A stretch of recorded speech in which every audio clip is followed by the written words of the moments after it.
தனுசு ராசி நேயர்களே, உங்கள் ராசியில் பிறந்த ஆணாக இருந்தாலும் பெண்ணாக இருந்தாலும் திருமணம் நடக்காமல் தள்ளி தள்ளி போயின்னு இருக்கும். வயசு வந்திருக்கும், அந்த வயசும் மீறி போயிருக்கும். இந்த வயசில் கூட இனிமேல் கல்யாணம் நடக்குமா அப்படின்ற கேள்வி தான் உங்கள் மனசில் எழுந்துகிட்ருக்கும். அப்படிப்பட்டவங்களுக்கு தான் இந்த பதிவு. அப்போது நீங்கள் நிறைய பரிகாரம் பண்ணிட்டோம், எல்லாரும் யார் என்ன சொன்னாலும் செஞ்சோம், பார்த்தோம், ஒன்றுமே நடக்கலை, ஒன்றுமே முடியல, இதுக்கு விடிவுகாலமே இல்லையா அப்படின்றவங்களுக்கு தான் இந்த எளிமையான உங்கள் ராசிக்கேற்ற தெய்வ வழிபாடு பரிகாரத்தை சொல்கிறேன். உங்கள் ராசிக்கு பெருமாள், சாட்சாத் பெருமாள், கல்யாண கோலத்தில் ஒன்று பெருமாள்,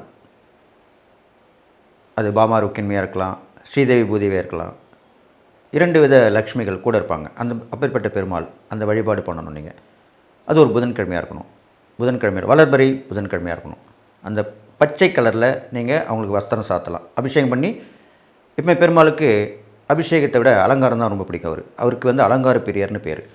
அப்போது பச்சை வண்ண வஸ்திரம் சாத்தி லக்ஷ்மிக்கும் சாத்தலாம், பெருமாளுக்கும் சாத்தலாம். சாத்தி வழிபட்டு நீங்களும் பச்சை உடையோடு போகணும்.